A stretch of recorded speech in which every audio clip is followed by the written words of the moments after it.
নমস্কার, ভদ্রসা study class চ্যানেলে তোমাদের স্বাগত। তোমাদের জন্য দারুণ সুখবর, গ্রামীণ ব্যাংকের তরফ থেকে নতুন নিয়োগ বিজ্ঞপ্তি জারি হয়েছে, যার নোটিফিকেশন রিলিজ হয়েছে। আজকে থেকে তোমরা প্রত্যেকে আবেদন করতে পারবে। এখানে 15ই অক্টোবর 2025 হচ্ছে আবেদনের শেষ তারিখ। এখানে তোমাদের যে সিলেকশন করা হচ্ছে সেটা ইন্টারভিউর ভিত্তিতে সিলেকশন করা হচ্ছে এবং কিছু পোস্ট থাকছে যেখানে তোমাদের রিটিন এক্সামও তোমাদের হবে। এখানে তোমাদের কোন কোন পোস্ট আছে? ফ্যাকাল্টি পোস্ট আছে, ক্লার্ক পোস্ট আছে, আবার গ্রুপ ডি ক্যাটাগরি পোস্টও আছে। যেখানে যোগ্যতা মাধ্যমিক, উচ্চ মাধ্যমিক বা হায়ার কোয়ালিফিকেশন যদি থাকে তোমরা প্রত্যেকে আবেদন করতে পারবে। পুরুষ মহিলা উভয় প্রার্থীরাই আবেদন করতে পারবে। অল ইন্ডিয়া যে কোনো রাজ্য থেকে, যে কোনো জেলা থেকে আবেদন করতে পারবে, যার জন্য অফিসিয়াল নোটিফিকেশন রিলিজ হয়ে গেছে। ঠিক আছে, তোমাদের কাছে সম্পূর্ণ বিস্তারিত তথ্য এই ভিডিওর মাধ্যমে তুলে ধরবো। খুবই গুরুত্বপূর্ণ আপডেট, আর এরকমই যদি গুরুত্বপূর্ণ প্রতিদিন আপডেট পেতে চাও তাহলে অবশ্যই কি করতে হবে, চ্যানেলটিকে সাবস্ক্রাইব করে এখনই বেল আইকনটাকে অল করে রাখতে হবে। তো চলো মূল নোটিফিকেশনে চলে যাচ্ছি। তো দেখো, গ্রামীণ ব্যাংকের তরফ থেকে গ্রামীণ ব্যাংক নিউ রিক্রুটমেন্ট 2025, যেখানে তোমাদের একদম লেটেস্ট আপডেট তোমাদের কাছে পৌঁছে দিচ্ছি। খুবই গুরুত্বপূর্ণ একটি আপডেট, যেখানে তোমাদের সেন্ট্রাল ব্যাংক অফ ইন্ডিয়ার তরফ থেকে এই নিয়োগটি করা হচ্ছে। তোমরা জানো ব্যাংকের দুরকম পোর্শনই নিয়োগ হয়, একটি হচ্ছে রুরাল সাইটে নিয়োগ করা হয় এবং আরবান সাইটগুলো যেগুলো থাকে, আরবান সাইট আছে সেখানেও তোমাদের নিয়োগ করা হয়। তো এখানে মেনলি তোমাদের রুরাল সাইটেই নিয়োগ করা হচ্ছে সেন্ট্রাল ব্যাংকের তরফ থেকে। ঠিক আছে, অর্থাৎ গ্রামীণ সাইটে তোমাদের নিয়োগ করা হচ্ছে। All India male female both ক্যান্ডিডেটই আবেদন করতে পারো, যে কোনো জেলা যে কোনো রাজ্য থেকে আবেদন করতে পারো।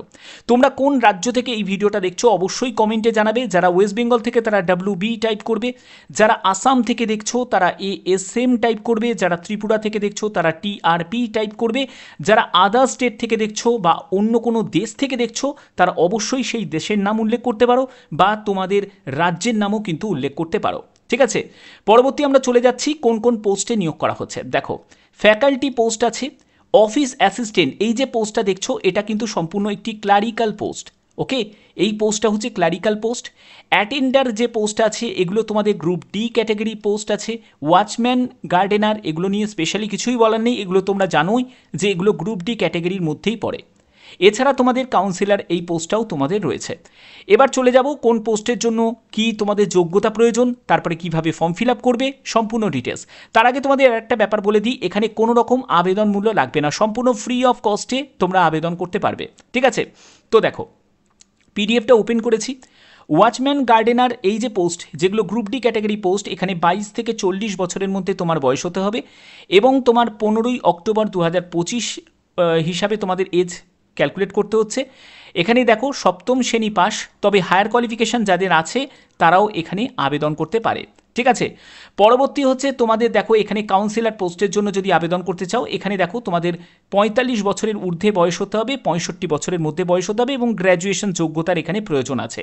ঠিক আছে, এর পরবর্তী আমরা চলে যাব অ্যাটেন্ডেন্ট পোস্টের জন্য। এই অ্যাটেন্ডেন্ট পোস্টের জন্য তোমাদের মাধ্যমিক যোগ্যতা প্রয়োজন এবং তোমাদের অবশ্যই read write local language preferred, অর্থাৎ যদি জানা থাকে তাহলে তুমি অগ্রাধিকার পাবে এবং এজ লিমিট কিন্তু সেমই রাখা হয়েছে। পরবর্তী হচ্ছে অফিস অ্যাসিস্ট্যান্ট, যে পোস্টটি সম্পূর্ণ ক্লারিক্যাল একটি পোস্ট, ক্লারিক্যাল লেভেলের একটি পোস্ট, যেখানে 22 থেকে 40 বছরের মধ্যে তোমার বয়স হতে হবে। 15ই অক্টোবর 2025 হিসাবে তোমাদের এখানে এজ ক্যালকুলেট করতে হচ্ছে এবং পরবর্তী হচ্ছে তোমাদের গ্র্যাজুয়েশন যোগ্যতা চাওয়া হয়েছে। যারা BSW অর্থাৎ যারা সোশ্যাল ওয়ার্ক নিয়ে গ্র্যাজুয়েশন করেছো, BA BCom নিয়ে যারা পাশ করেছো তারা আবেদন করতে পারো এবং এখানে তোমাদের ট্যালি বা MS office knowledge, internet knowledge এইসব ব্যাপারে যদি তোমাদের জ্ঞান থাকে তাহলে অবশ্যই তোমরা আবেদন করতে পারো। পরবর্তী আমরা পোস্টে চলে যাচ্ছি। পরবর্তী পোস্ট যেটা হচ্ছে ফ্যাকাল্টি পোস্টের জন্য সেম এজই চাওয়া হয়েছে, যেখানে তোমাদের MSW MA বা রুরাল ডেভেলপমেন্ট বা BA B.Ed যদি যোগ্যতা থাকে তোমরা আবেদন করতে পারবে। তো এই হচ্ছে তোমাদের সম্পূর্ণ যোগ্যতার ডিটেলস। যে নিয়োগটি করা হচ্ছে সেটা সেন্ট্রাল ব্যাংকের তরফ থেকে এই নোটিফিকেশনটি তোমাদের জারি হয়েছে। আমি তোমাদের কিভাবে ফর্ম ফিল আপ করতে হবে সেই স্টেপগুলো তোমাদের দেখিয়ে দিচ্ছি, কিভাবে তোমরা ফর্ম ফিল আপ করবে, এখানে তোমাদের বেতন লেভেল কত থাকবে। ঠিক আছে, আমি সম্পূর্ণ ডিটেলসটা তোমাদের একদম স্টেপ বাই স্টেপ তুলে ধরবো এই ভিডিওর মাধ্যমে। অবশ্যই বলবো ভিডিওটাকে শেষ পর্যন্ত দেখো, কারণ এরকমই গুরুত্বপূর্ণ আপডেটগুলো ভদ্রসা স্টাডি ক্লাস তোমাদের প্রতিদিন প্রোভাইড করে থাকে। এখানে দেখো তোমাদের ফ্যাকাল্টি পোস্টের জন্য তোমাদের 30,000 টাকা প্রতি মাসে তোমাদের বেতন থাকছে। অফিস অ্যাসিস্ট্যান্ট পোস্টের জন্য 20,000 টাকা প্রতি মাসে তোমাদের এখানে বেতন থাকছে। এবং পরবর্তী হচ্ছে অ্যাটেন্ডেন্ট ওয়াচম্যান গার্ডেনার পোস্টের জন্য এই লেভেলে তোমাদের বেতন থাকছে। ওয়াচম্যান গার্ডেনার পোস্টের জন্য 12,000 টাকা মতো প্রতি মাসে বেতন থাকছে। এবং এখানে তুমি বছরে 12টা মতো লিভ নিতে পারবে, এটাই কিন্তু সর্বোচ্চ লিভ, মানে ছুটি নিতে পারবে 12টা মতো, ঠিক আছে, বছরে। পরবর্তী হচ্ছে জব প্রোফাইল, কী টাইপের তোমাদের কাজ করতে হচ্ছে। ফ্যাকাল্টি পোস্টের জন্য তোমাদের মেনলি যে কাজটা সেটা হচ্ছে logistic, training program, handling seasons থাকছে, তারপরে generation of application, selection of candidate, এইসব তোমাদের কাজ করতে হবে। অ্যাজ এ HR এর মতনই কিন্তু তোমাদের কাজ করতে হয়। অফিস অ্যাসিস্ট্যান্ট পোস্টের জন্য assisting director faculty functioning of the institute, maintaining accounts, book register, updating data, তারপরে হচ্ছে পেরিওডিক্যাল যে রিপোর্টসগুলো আছে সেগুলোকে তোমাদের তৈরি করতে হবে। তারপরে এবং আদার অ্যাক্টিভিটিসগুলো সেগুলো টাইম টু টাইম তোমাদের সেটা মেনশন করে দেওয়া হয়। এরপরে তোমাদের অ্যাটেন্ডেন্ট বা সাবস্টাফ পোস্টের জন্য তোমাদের যে একজন হেল্পার হিসাবেই যাকে বলে কাজ করতে হয়। এছাড়া তোমাদের আদার করে কিছু বলার নেই, যেগুলো তোমাদের গার্ডেনার পোস্ট আছে, ঠিক আছে, ওয়াচম্যান পোস্ট আছে, এগুলো তোমরা জানোই। আবেদনের শেষ তারিখ হচ্ছে 15ই অক্টোবর 2025, এর মধ্যে আবেদন করতে হবে। এরপরে যদি তোমাদের অ্যাপ্লিকেশন ফর্ম যদি পৌঁছায় তাহলে সেই ফর্ম কিন্তু রিজেক্ট হয়ে যাবে। মাথায় রাখবে, আবেদন তোমাদের যেটা করতে হচ্ছে সেটা অফলাইন মোডেই তোমাদের আবেদন করতে হচ্ছে। এখানে তোমাদের কি করতে হবে দেখো, তোমাদের এখানে একটি এনভেলপের ওপর তোমাদের অবশ্যই লিখতে হবে application for the post of, যে পোস্টের জন্য তুমি আবেদন করছো, এবং পাঠিয়ে দেবে এই ঠিকানায়, regional manager, central bank of India. এই যে তোমরা দেখতে পাচ্ছ এই ঠিকানাটা ভালো করে তোমরা নোট ডাউন করে নাও, এই ঠিকানায় তোমাদের এটা পাঠিয়ে দিতে হবে। কোনো রকম তোমাদের আবেদন মূল্য কিন্তু লাগছে না, এখানে দেখতেই পাচ্ছ সম্পূর্ণ ফ্রি অফ কস্টে তোমরা আবেদন করতে পারছো, সম্পূর্ণ ফ্রি অফ কস্টে। ওকে, তো এখানে দেখো তোমাদের কিছু ইনফরমেশন দেওয়া হয়েছে যেগুলো তোমাদের ফলো করতে হবে। তোমাদের আবেদন করতে গেলে যে রকমভাবে তোমাদের যে ফর্ম্যাটে আবেদন করতে বলা হয়েছে সেই ফর্মেই তোমাদের আবেদন করতে হবে, এবং কোনো রকম তোমাদের যে মিস ইনফরমেশন দিলে চলবে না। তোমাদের যোগ্যতা যা সেই যোগ্যতার নিরিখে পোস্ট সিলেক্ট করেই তোমাদের আবেদন করতে হবে। কোনো রকম ইনকারেক্ট ইনফরমেশন যদি দাও বা ফলস ইনফরমেশন দাও তাহলে সেই আবেদন কিন্তু তোমাদের রিজেক্ট হয়ে যাবে। ওকে, আচ্ছা, এবার দেখো যে তোমাদের সিলেকশন প্রসিডিওর কী থাকছে। এখানে তোমাদের কাউন্সিলর FLCর জন্য সিলেকশন প্রসিডিওর হচ্ছে ইন্টারভিউর ভিত্তিতে সিলেকশন করা হচ্ছে। ফ্যাকাল্টি অফিস অ্যাসিস্ট্যান্ট পোস্টের জন্য তোমাদের রিটিন এক্সাম অর্থাৎ কম্পিউটার একটা টেস্ট তোমাদের নেওয়া থাকবে, এবং তোমাদের ইন্টারভিউ হবে। এই দুটো স্টেপ তোমাদের থাকবে। এবং অ্যাটেন্ডেন্ট ওয়াচম্যান, যেগুলো গ্রুপ ডি ক্যাটাগরি পোস্ট আছে, এই পোস্টের জন্য তোমাদের শুধুমাত্র ইন্টারভিউর ভিত্তিতে সিলেকশন করা হবে।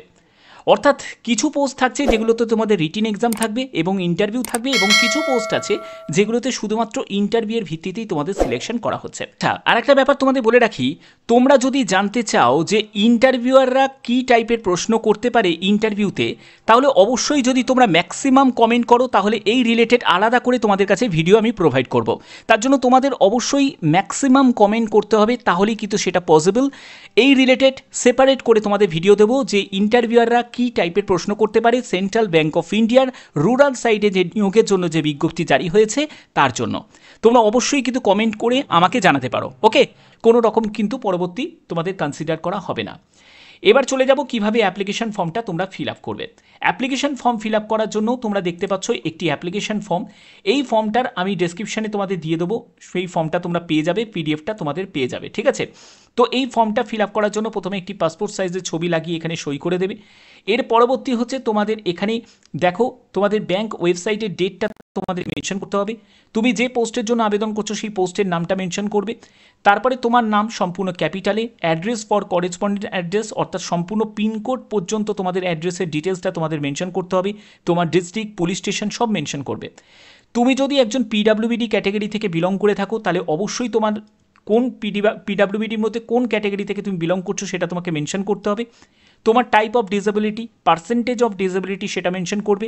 ডেট অফ বার্থ অবশ্যই তোমাদের দিতে হবে, স্কুল লিভিং সার্টিফিকেটের ডিটেলসটা তোমাদের দিতে হবে।